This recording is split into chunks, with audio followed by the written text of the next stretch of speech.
Total inter reflection के लिए जो यूजेस दी उन लोगों ने, सो हमने सबसे पहले मिरर्स और डायमंड ये दो कंप्लीट किए थे। डायमंड में इस तरह से बताया गया था कि डायमंड की रिफ्रैक्ट इंडेक्स ज्यादा है और इसलिए इसकी क्रिटिकल एंगल की वैल्यू कम होगी, और क्रिटिकल एंगल की वैल्यू अप्रॉक्सीमेट उन लोगों ने लिखी थी 24.41 डिग्री या 24 डिग्री 24 मिनट। इसका मतलब इससे ज्यादा एंगल पे किसी भी लाइट रेस को आप इंसिडेंट करेंगे तो उसका टोटल इंटर रिफ्लेक्शन हो जाएगा, और एंगल बहुत कम है, मतलब बहुत सारे रेज ऐसे मिलेंगे जिसकी टोटल इंटर रिफ्लेक्शन होगी। सो नॉर्मल ग्लास स्पेस से भी डायमंड की शाइनिंग ज्यादा होती है। ओके, थर्ड यूज में उन लोगों ने बताया कि जो राइट एंगल प्रिज्म है इसके अंदर ही कैसे होता है। तो राइट एंगल प्रिज्म के अंदर ये 45 ये 45 ये होगा 90। ओके, जैसे दोनों रेज आप ऐसे इंसिडेंट करेंगे इसकी टोटल इंटर रिफ्लेक्शन होगी, टोटल इंटर रिफ्लेक्शन इस तरह से होगी। क्लियर? तो इन लोगों ने क्या बताया कि ये यहाँ सपोज मैंने नॉर्मल ड्रा किया तो ये जो एंगल है एंगल ऑफ इंसिडेंट वो क्रिटिकल एंगल से ज्यादा होना चाहिए। क्लियर? लेकिन इसी राइट एंगल ट्राइंगल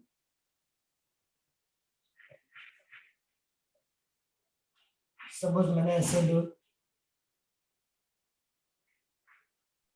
पैरेलल रखे,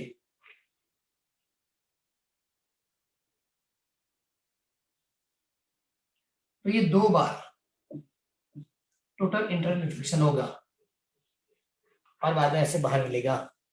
जितनी बार टोटल इंटर रिफ्लेक्शन होता है उतनी इंटेंसिटी डिक्रीज होती है। रिफ्लेक्शन में ऑलवेज इंटेंसिटी डिक्रीज होगी। तो सिर्फ डायग्राम, इसमें ज्यादा कुछ नहीं, ये यूज में तो कुछ है ही नहीं।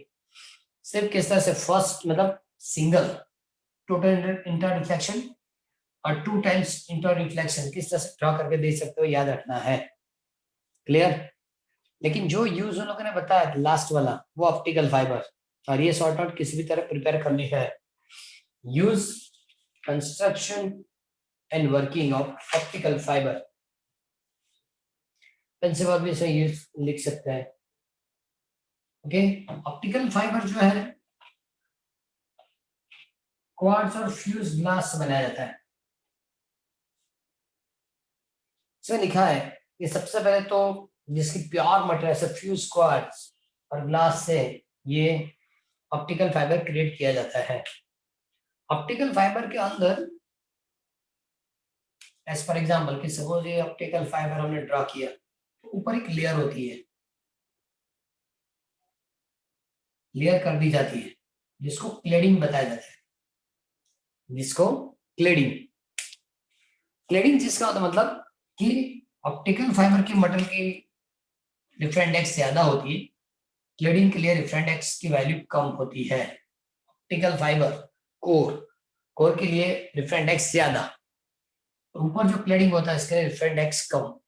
ऐसा क्यों? तो लास्ट लेक्चर में एक्सप्लेन किया था कि टोटल इंटर रिफ्लेक्शन के लिए दो आपको कंडीशन याद रखनी है। सबसे पहले तो इंसिडेंट एंगल क्रिटिकल एंगल से ज्यादा होना चाहिए। सेकेंड, ऑलवेज लाइट रेस जो रहता है ओके वो हायर मतलब denser to rarer, denser to rarer जाना चाहिए, तब जाके टोटल इंटर रिफ्लेक्शन मिलेगा। तो ये अपने आप डेंसर हो जाएगा और ये रेरर, इसलिए ऊपर एक क्लेडिंग एक लेयर बनाया जाता है। लेयर, और इसके प्रिंसिपल में तो पता है टोटल इंटर रिफ्लेक्शन होगा, टोटल इंटर रिफ्लेक्शन होगा। अब ये वर्किंग कैसे करेगा? तो एज पर एग्जांपल कि सपोज मैंने ये मेरे ख्याल से कैलकुलेशन टेक्स्ट में नहीं दी होगी, ये नॉर्मल ड्रॉ किया। जब नॉर्मल ड्रॉ किया और मैंने सपोज एक इंसिडेंट रे रखा, माइक्रोफोन बंद कर दो।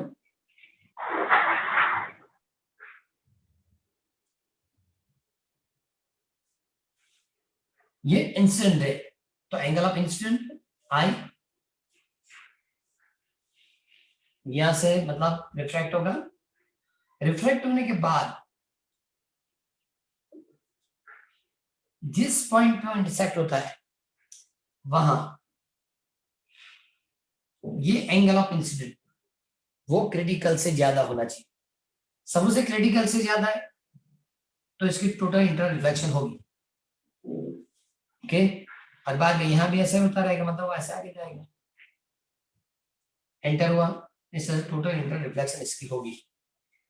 मैं क्या बता रहा हूँ कि सपोज इस एंगल जो इंसिडेंट एंगल है, ओके, और इस एंगल क्या बताएंगे आर, ये value suppose i dash, so i dash is equal to 90 minus r, क्या लिख सकते हैं, ये 90, ये दोनों की एडिशन भी 90, तब जाके ट्रायंगल के तीनों एंगल की एडिशन 180 होगी। सो आई डैश इक्वल टू क्या होगा 90 माइनस आर। इसका मतलब मुझे आई डैश की वैल्यू जितनी हो सके इतनी ज्यादा चाहिए, आई डैश ज्यादा चाहिए, क्यों, आई डैश की वैल्यू क्रिटिकल एंगल से ज्यादा होगी तब जाके टोटल इंटर रिफ्लेक्शन होगा, वरना पॉसिबल नहीं है। इसका मतलब आई डैश ज्यादा चाहिए। सपोज आई डैश ज्यादा चाहिए तो आर की वैल्यू कम रखनी पड़ेगी, और आर कम होगा तो इसका मतलब आई की वैल्यू भी कम होगी, मतलब कम इंसिडेंट एंगल इनिशियली बाहर वाला आई की वैल्यू कम रखनी पड़ेगी, जितनी कम एंगल करके उतना ज्यादा टोटल इंटर रिफ्लेक्शन हो जाएगा। क्लियर। सेकेंड मेथड, मगर सेकेंड मेथड कि सपोज आपको ये वैल्यू, मतलब यहां जो एंगल है आई डैश, वो जितना ज्यादा रखेंगे उतना टोटल इंटर रिफ्लेक्शन ज्यादा होगा, लेकिन सपोज क्रिटिकल एंगल की वैल्यू कम रखनी है, जितना क्रिटिकल एंगल कम होगा, डायमंड में है क्रिटिकल एंगल कम है, तो 24 डिग्री पे भी जो, सॉरी 25 डिग्री पे भी जो रेस पास होती है वो टोटल इंटर रिफ्लेक्शन हो जाती है 25 है। तो इसमें है क्या कि सपोज आपको sine i c is equal to 1/n, मतलब बटर जितना प्योर रखेंगे उतना क्रिटिकल एंगल कम मिलेगा, और जितना क्रिटिकल एंगल कम होगा उतना टोटल इंटर रिफ्लेक्शन होने की प्रोबेबिलिटी ज्यादा है। क्लियर। तो ये इसकी कैलकुलेशन मैंने एक्सप्लेन की। उन लोगों ने यूज तो बहुत सारे बताए कि यूज में क्या लिख सकते हैं। सिंपल है, पहले तो ऐसे तो लाइट स्ट्रेट लाइन में जाती है, लेकिन सपोज आप इस तरह की टोटल इंटर रिफ्लेक्शन होगी तो इसको आप ऐसे कर्व शेप में रखेंगे तो भी टोटल इंटर रिफ्लेक्शन के बाद लाइट यहाँ से बाहर आएगी, वो भी टर्न होगी, क्योंकि 1 सेंटीमीटर के अंदर भी number of times total inter reflection होता है, number of times total inter reflection होता है। इसलिए क्या होता है कि सपोज वायर से कर्व करके रखेंगे या टर्न करके रखेंगे तो यहाँ से यहाँ तक लाइट जाएगी।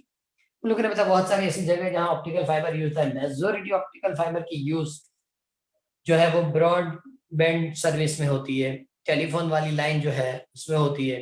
पहले क्या था, टेलीफोन लाइन में 2 wire electric 2 wire parallel wire वाली लाइन यूज होती थी, अब इससे करंट पास होता था, मतलब अराउंड क्या होता है magnetic sorry electric field produce होती है। जब रेनी सीजन होती है तो अर्थ और एटमॉस्फेयर के बीच में भी इस टाइप की फील्ड क्रिएट होती है, तो वो फील्ड इलेक्ट्रिक लाइन के अंदर वाली फील्ड जो है उसको डैमेज कर देती थी, मतलब डेटा डैमेज होता था।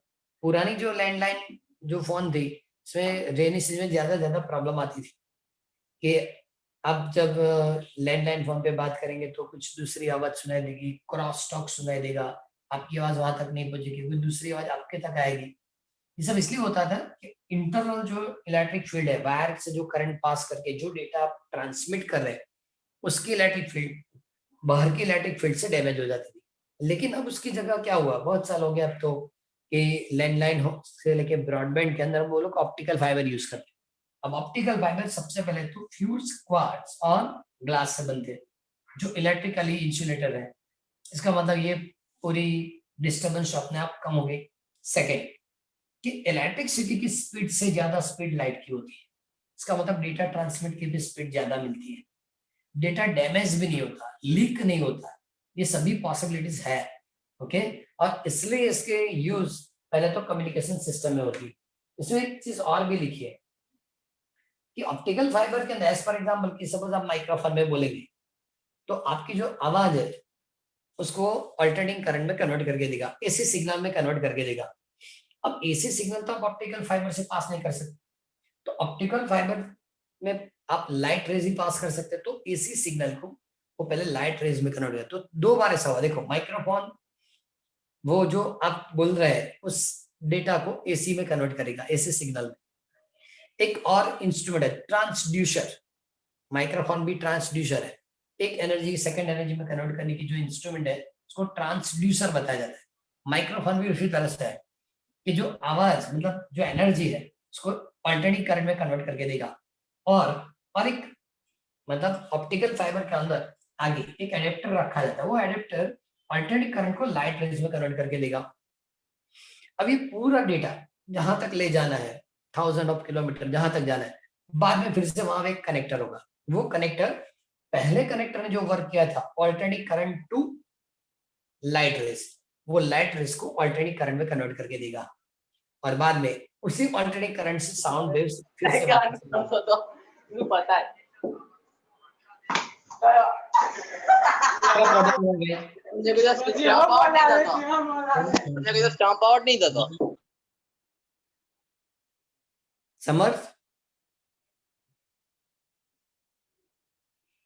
समर्थ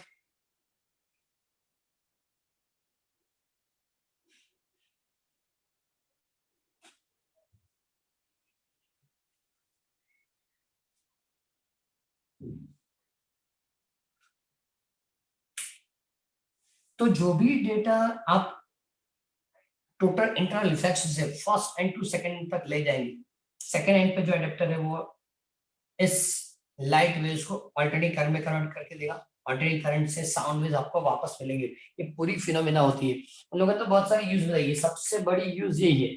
बाद में ऑप्टिकल फाइबर की यूज उन लोगों ने लिख के दी, तो वो सिंपल शोबिस लैंप में भी होता है। एक और बड़ी यूज है एंडोस्कोपी में इसका यूज होता है। अंदर वो चेक करने के लिए स्टमक के अंदर जो एंडोस्कोपी वाली फॉर मतलब ट्रीटमेंट होती है, वहाँ छोटे से थ्रेड होती है, जो अंदर कैमरा जाएगा ना ऐसे टेबलेट की तरह, उसके साथ वो थ्रेड होता है। थ्रेड भी वही ऑप्टिकल फाइबर रहता है, क्योंकि जो अंदर रखी जाती है मतलब वो टेबलेट की तरह जिसमें कैमरा लाइट सब कुछ होता है, उसको ऑपरेट करने के लिए जो थ्रेड यूज होती है वो ऑप्टिकल फाइबर रहती है। ओके, तो ऑप्टिकल फाइबर की उन लोगों ने जो पूरी इंफॉर्मेशन दी, डेकोरेटिव लैंप के लिए बताया, सिंपल लैंप में भी लिख के दिया। सिंपल लैंप सपोज आपने यहाँ लाइट ऑन की और यहाँ से ऑप्टिकल फाइबर ऐसे टर्न करके रखेंगे ना, तो वो लास्ट एंड तक की आपको लाइट वाली स्पॉट दिखाई देगी। इसका मतलब कि पूरे वायर के अंदर ऑप्टिकल फाइबर के अंदर वो टोटल इंटर रिफ्लेक्शन होके बाहर तक मिलेगा। ये पूरी करेगा एक बार कंप्लीट टेक्स्ट बुक से पढ़ लो। ऑप्टिकल फाइबर की जो क्वेश्चन है वो 100% प्रिपेयर करनी है।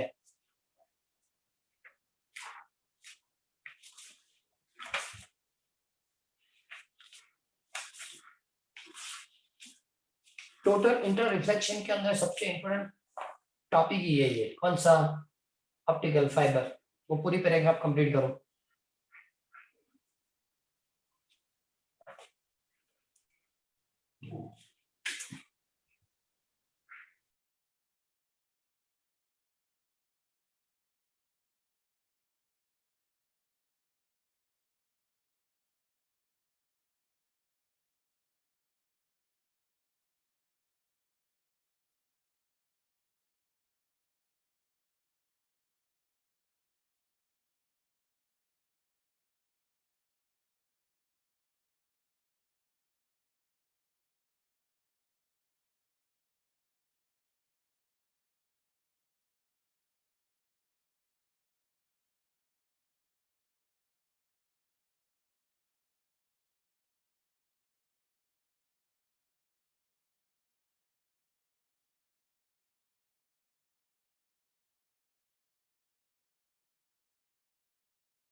कंप्लीट।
ये क्वेश्चन 100% प्रिपेयर करना है, 3 मार्क्स वाली क्वेश्चन में पॉसिबल है।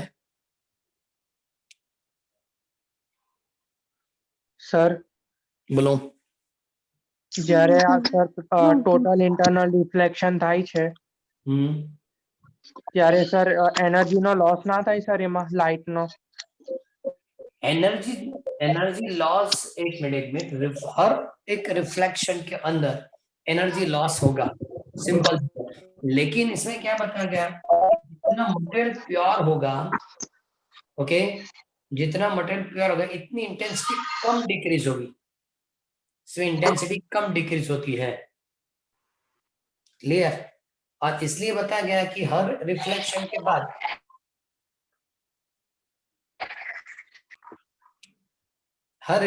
के बाद ऐसे तो टोटल इंटर रिफ्लेक्शन के अंदर नॉर्मल रिफ्लेक्शन जो होता है इसमें इंटेंसिटी ज्यादा डिक्रीज होती है। टोटल इंटर रिफ्लेक्शन और रिफ्लेक्शन में फर्क क्या है?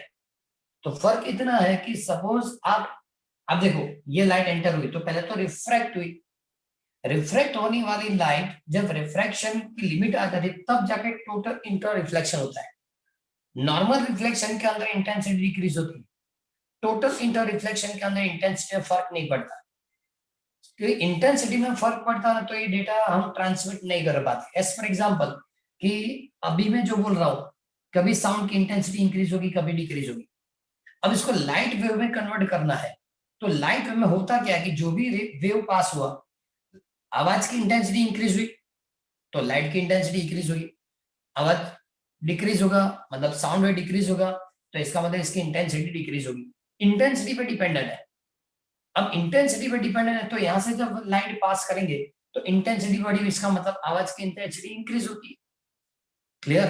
तो टोटल इंटर रिफ्लेक्शन के अंदर ये लॉस नहीं रहता, और सपोज एनर्जी वाला लॉस रहता तो बाद में ट्रांसमिशन हो ही नहीं पाता। इसे लिखा है ऐसे तो कि ग्लास मतलब इससे जो आप 1 किलोमीटर तक भी इसको ट्रांसमिट करेंगे तो 95% से ज्यादा लाइट इसमें क्या होती है, रिफ्लेक्ट होती है। 95% ज्यादा रिफ्लेक्ट होने मतलब एनर्जी डिक्रीज नहीं होगी, एनर्जी इंटेंसिटी में ज्यादा चेंज नहीं आएगा। डेटा डैमेज कब होता है? जब एनर्जी लॉस होती है। ओके, हाँ, टोटल इंटर रिफ्लेक्शन के अंदर ये पॉसिबिलिटी, हाँ, नॉर्मल रिफ्लेक्शन है, सपोज लाइट आई और ऐसे रिफ्लेक्ट हुई तो वहां आपको ऑलवेज इंटेंसिटी। अब सपोज आप प्रैक्टिकल लैब में होता है तो आपको ये चीज क्लियर पता चल जाती। वो प्रिज्म वाली प्रैक्टिकल थी, सपोज आपको याद हो तो, कि प्रिज्म के सामने आप पिन्स रखेंगे, ओके, यहाँ मैंने यहाँ 2 पिन रखी और यहाँ से मैं ऑब्जर्व करूंगा ना तो ये रिफ्लेक्शन से लेता है, रिफ्लेक्शन से लेता मतलब ये पिन बहुत क्लियर नहीं दिखने वाली, ओके, एकदम क्लियर नहीं मिलती, लेकिन फिर भी हम इसको देखने के बाद ऐसा राउंड करेंगे और ये लाइन ड्रॉ करेंगे और इस तरह मतलब ये एक्सटेंड करेंगे और इससे प्रिज्म एंगल फाइंड करते हैं। ये प्रैक्टिकल होता है रिफ्लेक्शन से। लेकिन सेकंड इसका पार्ट जो रिफ्रैक्शन है, यहाँ नॉर्मल ड्रॉ करो, यहाँ 2 पिन रखो और यहाँ से चेक करो। जब यहाँ से पिन देखें तो ये पिन एकदम क्लियर दिखेगी, क्यों? ये रिफ्रैक्शन है, रिफ्रैक्शन के अंदर इंटेंसिटी में प्रॉब्लम नहीं आता, इसलिए यहाँ से पिन क्लियर दिखेगी और आप इसको क्लियरली रख पाएंगे। लेकिन इस टाइप की जब प्रैक्टिकल होती है ना तो वहां पिन देखना प्रॉब्लम हो जाता है क्योंकि ड्यू टू रिफ्लेक्शन है। लेकिन टोटल इंटर रिफ्लेक्शन जो होता है वहां इंटेंसिटी में लॉस उतना नहीं रहता। हाँ, फिर भी ऐसा 100% कभी नहीं होता कि जो हमने इंटेंसिटी एंटर की वही इंटेंसिटी बाहर मिलेगी, वो पॉसिबल नहीं है, क्योंकि मीडियम से पास होना है, थोड़ी बहुत इंटेंसिटी तो डिक्रीज होगी। लेकिन जो रूल है कि भाई रिफ्लेक्शन से इंटेंसिटी डिक्रीज होना, वो टोटल इंटर रिफ्लेक्शन में पॉसिबल नहीं है। कोई डाउट? No sir. ओके, अब यहां से पूरी चैप्टर चेंज हो जाएगी। देखो अब तक हमने 3 डिफरेंट पॉइंट्स पढ़े। सबसे पहले रिफ्लेक्शन, लॉ ऑफ रिफ्लेक्शन पढ़ा था, साइन कन्वेक्शन पढ़ा था, मिरर के लिए सभी डेफिनेशंस पढ़ी थी, relation between focal length and radius of curvature पढ़ा था, और मिरर फार्मूला पढ़ी थी मैग्निफिकेशन के साथ। उसके बाद आया रिफ्रैक्शन, रिफ्रैक्शन वाली रूल कंप्लीट की, स्नेल्स लॉ कंप्लीट किया। ओके, लेटरल शिफ्ट इससे मिला था, लेटरल शिफ्ट वाली यूज हमने कंप्लीट की थी, और इसमें एक नेचुरल यूज बताई थी कि सनसेट सनराइज से पहले हमको सन दिखता है और बाद में भी दिखता है। ओके, और बाद में स्टार्ट हुआ total inter reflection. Total inter reflection कब होता है? जब रिफ्रैक्शन की लिमिटेशंस हो जाती है, बाद में ही होता है टोटल इंटर रिफ्लेक्शन। ओके, तो पहले टोटल इंटर रिफ्लेक्शन पढ़ा था और इसकी डिफरेंट 4 यूजेस बताई। सबसे पहली यूज कौन सी थी? तो मिरर, उसके बाद डायमंड बताया, बाद में राइट एंगल प्रिज्म और ऑप्टिकल फाइबर। ये दोनों के बीच में एक और भी प्रैक्टिकल था वाला, टोटल इंटर रिफ्लेक्शन एक्सप्लेन करने वाली प्रैक्टिकल कि आप किसी भी कंटेंट के अंदर वाटर फिलअप करेंगे, डिटर्जेंट रखेंगे और लेजर लाइट से ऑब्जर्व करेंगे, तो पाथ से पता चलेगा कि किस तरह की रिफ्रैक्शन भी होती है और पार्सली रिफ्लेक्ट भी होता है। ये आयुष ने भी जो क्वेश्चन किया उसे, उस प्रैक्टिकल के अंदर हमको पता चला था। देखो फिर से वो डायग्राम बना रहा हूं कि सपोज मैंने लाइट यहाँ इंसिडेंट की, ओके, तो वो ये क्या होगा? Incident angle. ओके, और बाद में यहां से हम मतलब रखेंगे तो ये एंगल ज्यादा मिलेगा कम मिलेगा? तो ये वाली एंगल ज्यादा होगी, इससे ये वाली एंगल ज्यादा होगी। लेकिन बाद में साथ में ऐसा भी बताया, ये रिफ्रैक्ट हुआ, ये पार्सली क्या हुआ? रिफ्लेक्ट हुआ। लेकिन जब टोटल इंटर रिफ्लेक्शन होती है, मैंने ये एंगल इंक्रीज करना शुरू किया, एंगल इंक्रीज करके इस तरह से रखा, तो ये टोटल इंटर रिफ्लेक्शन हुई। अब देखो ये टोटल इंटर रिफ्लेक्शन तो रिफ्रैक्शन भी नहीं होता, मतलब जो इंटेंसिटी यहां से गई वही इंटेंसिटी इधर वापस आएगी। क्लियर? तो ये डायग्राम भी बताता है कि एनर्जी लॉस पॉसिबल नहीं है। ओके, चलो 3 पॉइंट्स पढ़े, reflection, refraction and total inter reflection. अब स्टार्ट होगा मिरर की वजह, मिरर वाली थियरी तो कंप्लीट हो गई। अब आएंगे लेंसेज,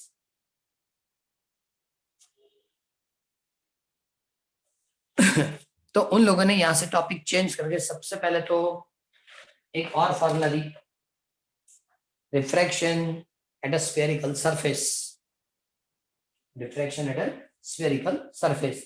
अब देखो एक स्फेरिकल सरफेस ड्रॉ कर रहे हैं, ये सब डायग्राम एक्जेक्टली याद भी रहने चाहिए, पता भी चलना चाहिए, क्या ड्रॉ किया वो भी प्रॉपर दिखना चाहिए। सपोज एक स्फेरिकल रिफ्रैक्टेड सरफेस है, उसके सामने एक ऑब्जेक्ट रखा O और ये इंसिडेंट रे। अब देखो सरफेस पे सपोज मैं नॉर्मल ड्रॉ करूंगा, कि नॉर्मल के बिना एंगल ऑफ इंसिडेंट पता नहीं चलता, तो ये सेंटर ऑफ कर्वेचर, ये क्या होगा? Centre of curvature. तो ये रिफ्लेक्ट होने के बाद यहाँ आई मिलेगा। ओके, इस पॉइंट को टेक्स्ट बुक के अंदर n लिख के दिया है, ON is the incident ray and NI is a refracted ray. Clear? Okay, यहां हम क्या लिखेंगे? एंगल ऑफ इंसिडेंट मतलब I, ये क्या होगा? R। ओके, इस मीडियम को N1, इस मीडियम के लिए क्या बताएंगे? N2। बाकी सब जो चीज है यहां से ड्रॉ करेंगे, तो सबसे पहले तो ये object distance, radius of curvature, और यहां तक जो ड्रॉ करके दिया वो इमेज डिस्टेंस। क्लियर? उन लोगों ने यहाँ से स्ट्रेट लाइन ड्रॉ करके एम लिखा है कि ये जो शार्पनेस होती है ना, बहुत मतलब कर्व जो रखा जाता है बहुत कम एंगल में, मतलब ये डिस्टेंस राइट एंगल ट्राइंगल के लिए ऐसे डॉटेड लाइन करके एम करके लिखा है। पहले तो डायग्राम पता चलना चाहिए। दो medium N1 N2, suppose air medium तो N1 इक्वल टू 1, ये ग्लास होगा तो N2 is equal to 1.5। Clear. अब यहां से एक पॉइंट ऑब्जेक्ट से इंसिडेंट रे बताया जो N पॉइंट पे इंटरसेक्ट होगा, रिफ्रैक्ट होने के बाद Ni इज द रिफ्रैक्टेड रे। क्लियर। ये जो बताया वो सरफेस को नॉर्मल ड्रॉ करके दिया है। अब देखो सभी डिस्टेंस जो है वो भी मैंने यहाँ कंप्लीट करके दे दिए, सभी डिस्टेंस। क्लियर। इससे ये मतलब पूरा डायग्राम जो बताया, सपोज एक कर्व सरफेस 5 सेंटीमीटर 4 सेंटीमीटर, तो जितने भी एंगल्स बनते हैं यहाँ वो सभी एंगल बहुत स्मॉल या छोटे होंगे, और स्मॉलर एंगल के लिए sine theta tan theta theta सब इक्वल होता है। ओके। तो सबसे पहले तो angle N O M, N O M, इसको टेन थीटा करके लिखेंगे तो टेन एम ओ एम करके लिखेंगे तो tan tan N O M.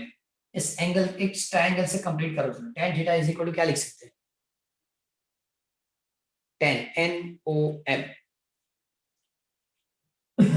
ये angle N O M, so opposite upon addition, opposite मतलब एम एन अपन क्या लिखेंगे एम ओ या ओ एम जो भी लिखना है। उसके बाद 10 और एक ऐसी एंगल है, क्या होगा, एक तो एन ओ एम तो हो गया है, एक चीज और भी बता रहा हूं चलो। ये टेन थीटा है, tan theta is equal to M N upon M O या O M is equal to N O M भी लिख सकते हैं। अभी मैंने बताया था क्यों, एंगल बहुत छोटा है, टेन थीटा थीटा दोनों क्या हो जाएंगे, इक्वल हो जाएंगे। Tan N C M, N C M इस ट्रायंगल के लिए ये एंगल यूज करेंगे N C M. So tan theta equal to opposite, opposite मतलब एम एन अपॉन एडजसेंट मतलब, तो उसको भी अब एंगल एनसीएम लिख सकते हैं, एंगल करके लिखो तो भी चलेगा, एंगल एनसीएम। और एक एंगल ऐसा है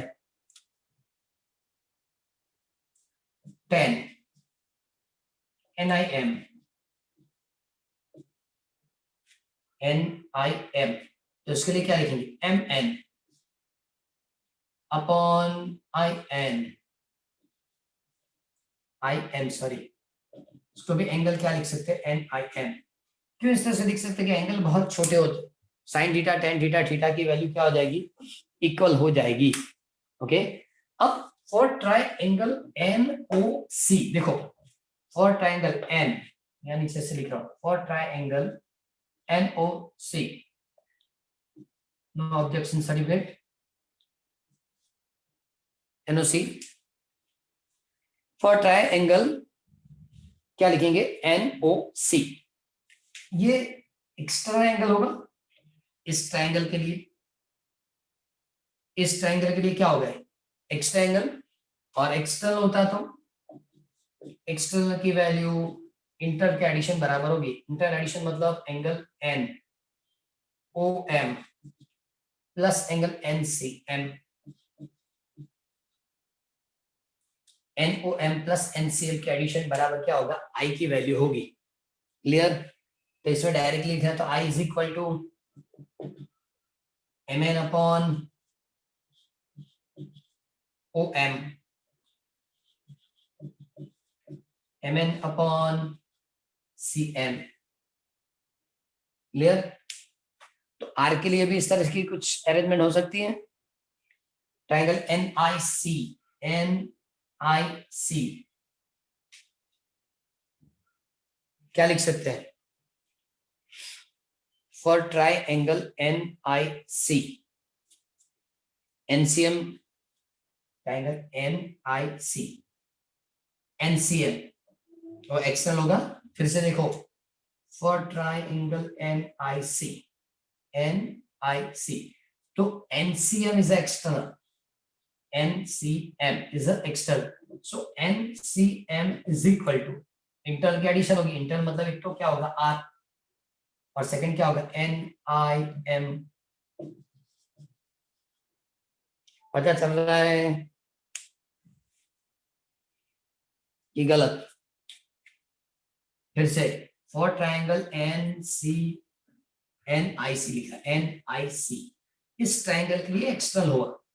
एक्सटर्नल की external is equal to internal की एडिशन होगी। इंटरनल में एक तो क्या हुआ R और सेकंड क्या होगा NIM। कंप्लीट हो गया। तो NCM इक्वल टू क्या होगा, ये R इक्वल टू लिखना है। चलो R is equal to NCM minus NIM ऐसा लिख सकते हैं। R is equal to NCM। चलो NCM यहाँ लिखा हुआ NCM, yes MN upon CM minus NIM MN। तो I भी हो गया, R भी हो गया। ओके, तो हम क्या करेंगे, according to Snell's law N1 sin I is equal to N2 sin R। N1 sin I is equal to N2 sin R। इस surface N1 sin I is equal to N2 sin R, but for small angle, but sin I is equal to I and sin R is equal to R, so N1 I is equal to N2 R।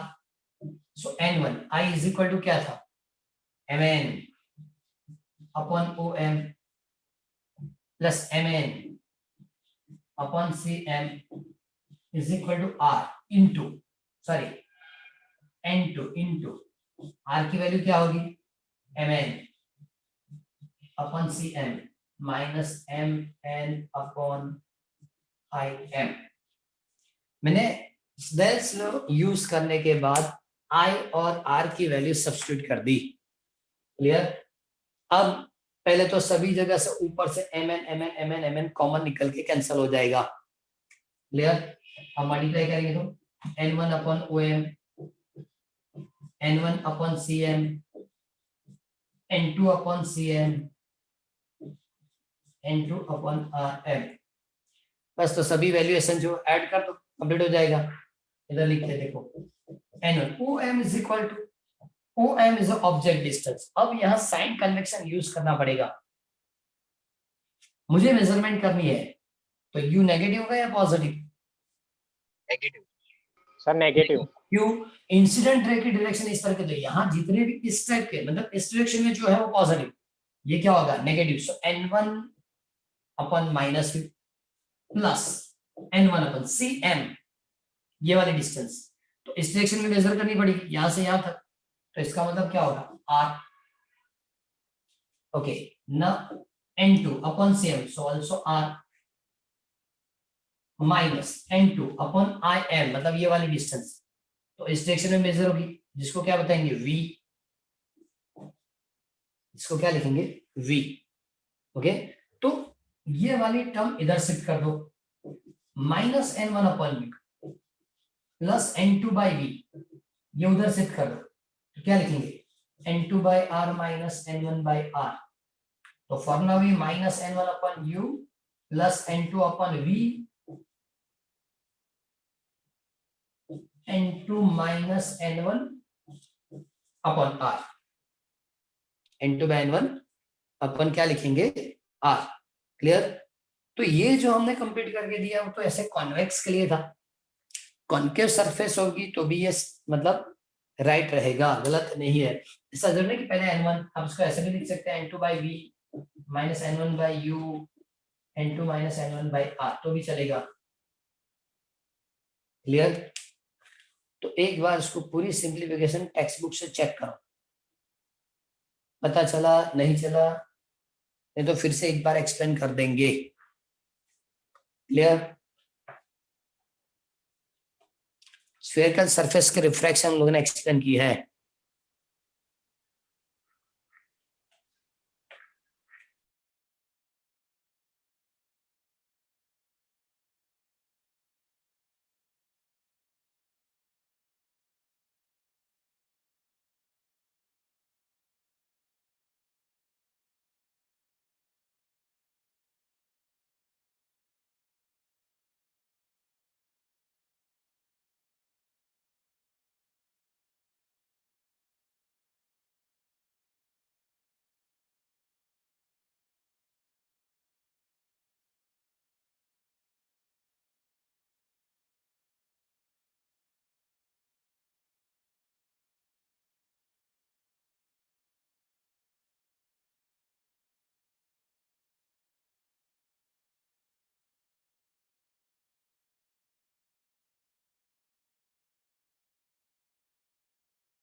Complete. Yes, sir. अब देखो इसी formula का use करके उन लोगों ने thin lens के लिए फॉर्मूला बताई। थिन लेंस, लेंस बेकर वाली भी फॉर्मूला आ जाती है, और ये मार्च 2020 में उसने क्वेश्चन कंप्लीट किया था। अभी से लास्ट तक जो मैं एक्सप्लेन करूंगा वहां उसने 4 मार्क्स को कंप्लीट करके दिया है कि वो पूरा कंप्लीट करके देना है।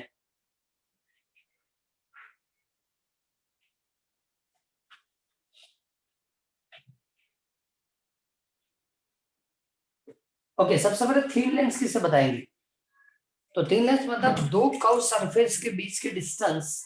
जैसे सपोज लेंस हम ड्रॉ करेंगे तो दो कर्व सरफेस, तो ये दोनों के बीच की डिस्टेंस है, ये दोनों के बीच की डिस्टेंस।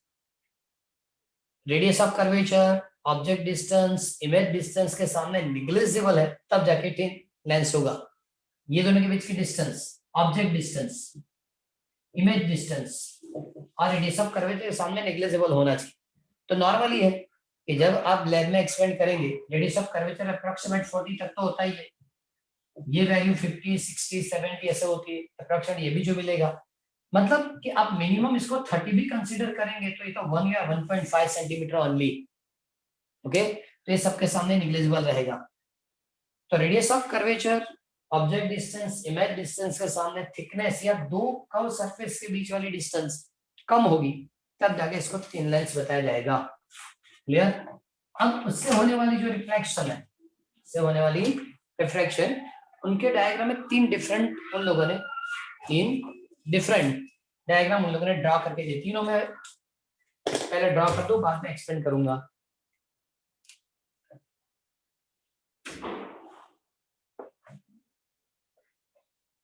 ओके, सबसे पहले ऑब्जेक्ट होगा O, और उससे फाइनल जो हमको मिलेगा, फाइनल इमेज, उस फाइनल इमेज को हम लिखेंगे I। ऑब्जेक्ट O,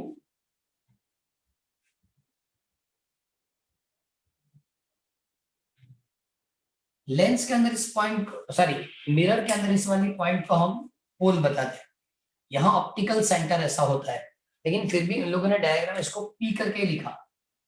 ये क्या होगा? P करके उन लोगों ने एक्सपेंड करके दिया। ये पॉइंट P पॉइंट होगा। ये पॉइंट ऊपर वाला A, इधर N1, इधर N2, this point is B, C और ये D।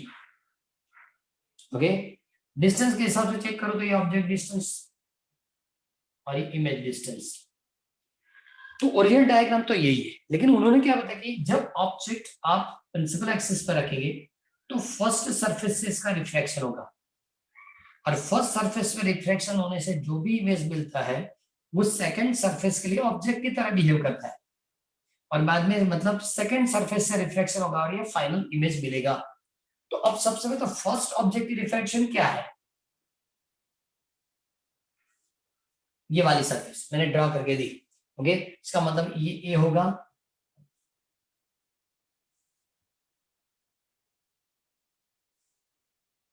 ये N1 पॉइंट रहेगा। क्लियर? यहां हम सरफेस को नॉर्मल ड्रॉ करेंगे,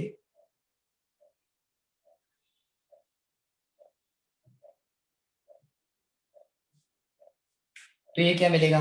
सेंटर ऑफ कर्वेचर, और ये रिफ्लेक्ट होने के बाद आइडेस पे जाता है। क्या लिखेंगे? आइडेस।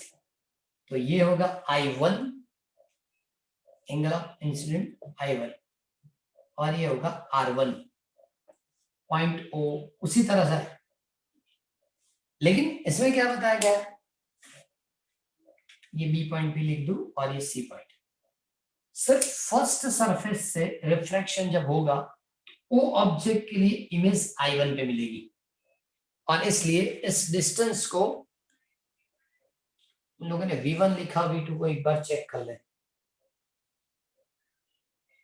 V1 V2 नहीं दिया, चलो कोई बात नहीं, मतलब ये डायरेक्टली हम BI1 या BI डैश ऐसा लिखेंगे, डैश नहीं I1 है टेक्स्ट बुक के हिसाब से।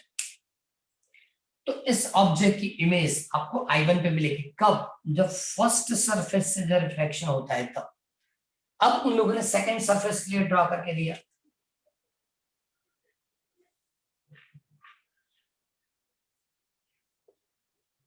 इस तरह से डायग्राम बनाया, ये वाली पॉइंट होगी डी, ये वाली पॉइंट क्या होगी डी। अब उन लोगों ने बताया ये जो इंटरसेक्ट हुआ था उस वाले पॉइंट से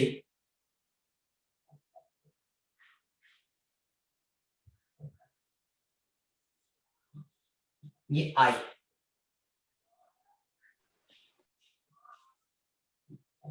ये I1,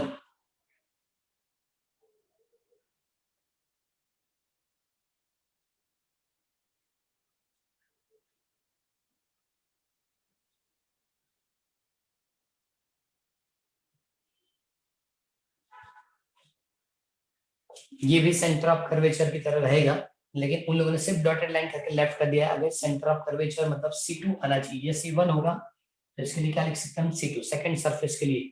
इस पॉइंट को D मतलब ये A होगा, ये क्या होगा N2, और यहाँ क्या लिखेंगे C। ओके, अब ये N2, ये N1, यहाँ N1, ये क्या हो जाएगा N2। ओके, पहले यहां तक डायग्राम पता चलेगा। फर्स्ट ओरिजिन तो यही है उन लोगों ने, लेकिन दो बाइफर्केशन दी कि फर्स्ट सरफेस से जब रिफ्रैक्शन होगा तो इस तरह से, सेकंड से होगा तो हम इस तरह से इसको एक्सपेंड कर सकते हैं। क्लियर? अब फॉर्मूला तो ये यूज करनी है, फॉर्मूला तो ये वाली यूज करेंगे, -N1 upon U plus N2 upon V, N2 by N1 by N2 by N2 minus N1 upon R। Okay, चलो सबसे पहले मैं ABC सरफेस के लिए कैलकुलेट कर रहा हूं। कौन सी? ABC सरफेस के लिए। तो ABC सरफेस के लिए क्या होगा? -N1 अपन क्या लिखेंगे OB -N1 अपन क्या लिखेंगे OB object distance, plus N2 upon plus N2 अपन क्या BI1 इज इमेज डिस्टेंस, ये ऑब्जेक्ट है, ये क्या होगी इमेज। ओके, और बाद में लिखा N2 माइनस N1, ये radius of curvature is called BC1। Okay, similar equation for second surface के लिए ऐसे भी, और ACD के लिए जब लिखना है सो -N2 अपन, क्योंकि ऑब्जेक्ट जो बताया, जो उन लोगों ने ऑब्जेक्ट बताया था वो इस तरह से लिख के दिया कि इसके अंदर रहेगा N2, यहां से जो इमेज मिलेगी वो इस तरह I1 की होगी, तो लिखा -N2 अपॉन DI1, DI1 मतलब यहां से यहां तक,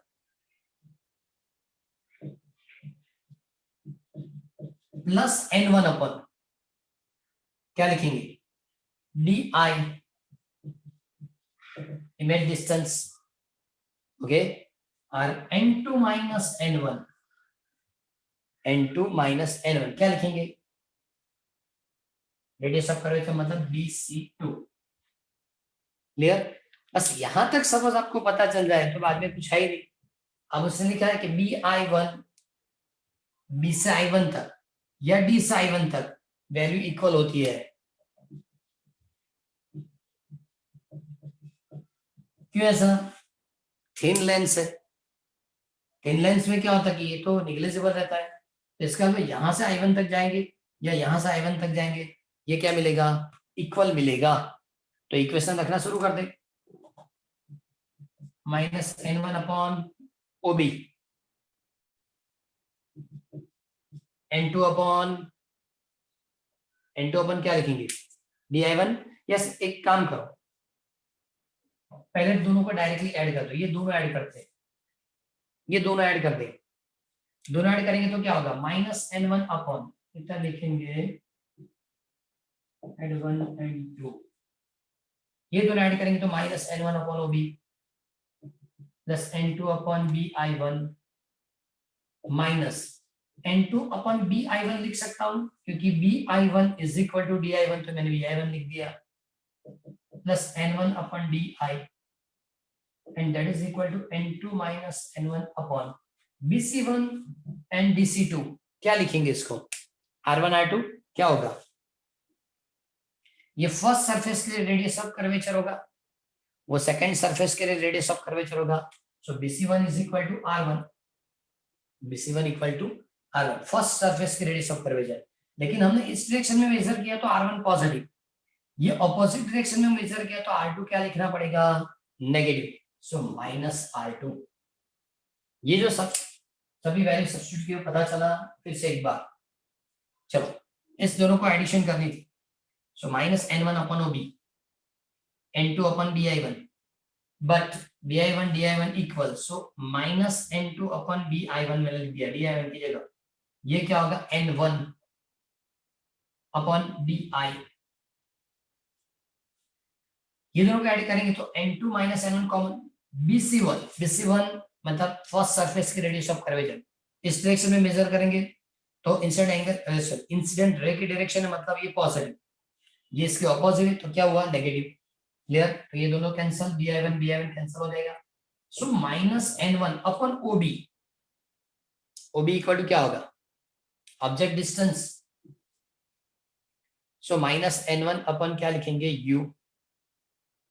आगे बाद में N2 अपॉन N1 ही है, DI तो वही होगा V minus N1 upon U. Okay, बाद में क्या होगा? N1 upon V, and that is equal to N2 minus N1 upon R1 minus R2. अब यहाँ उन लोगों ने एक चीज की एजम्पशन बताई कि सपोज हम ऑब्जेक्ट डिस्टेंस को BI is equal to infinity लेते हैं. ऑब्जेक्ट इनफिनिट डिस्टेंस पे होगा तो इमेज कहाँ मिलेगी? ऑब्जेक्ट इनफिनिट डिस्टेंस पे होगा तो इमेज कहाँ मिलेगी? फोकल लेंथ के फोकल पॉइंट पे मिलेगा ना. Okay, so V is equal to F लिख सकते हैं.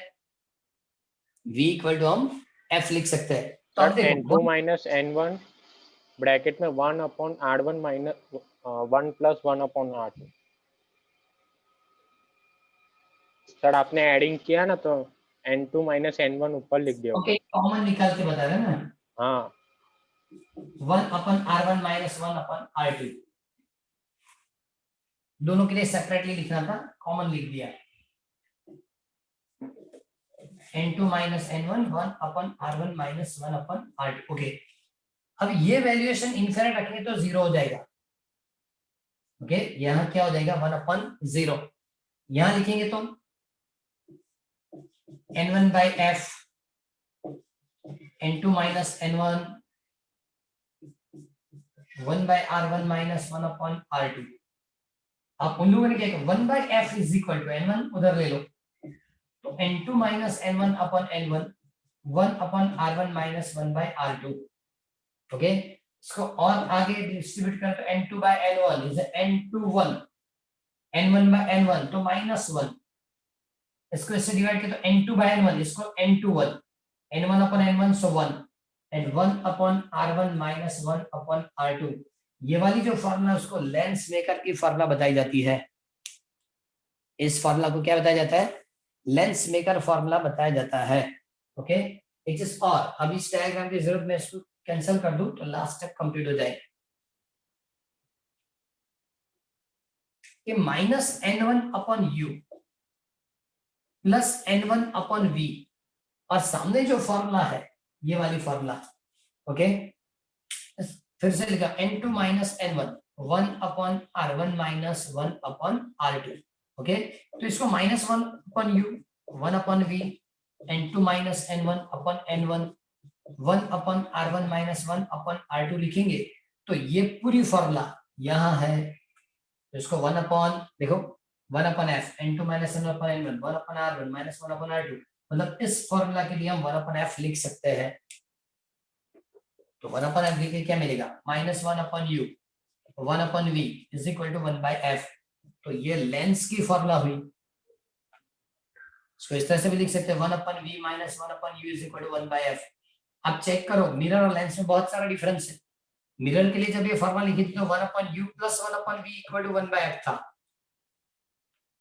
ओके। लेकिन जब हमने आज लेंस के लिए इसको प्रूव करके दिया तो आया -1/u plus 1/v is equal to 1/f। Clear? ये पूरी फॉर्मूला जो कंप्लीट करके दी ना वो उन लोगों ने 4 मार्क्स में 2020 में पूछी है, ओके। और ये कॉन्वेक्स के लिए कंप्लीट किया था, कॉन्केव के लिए भी सही है।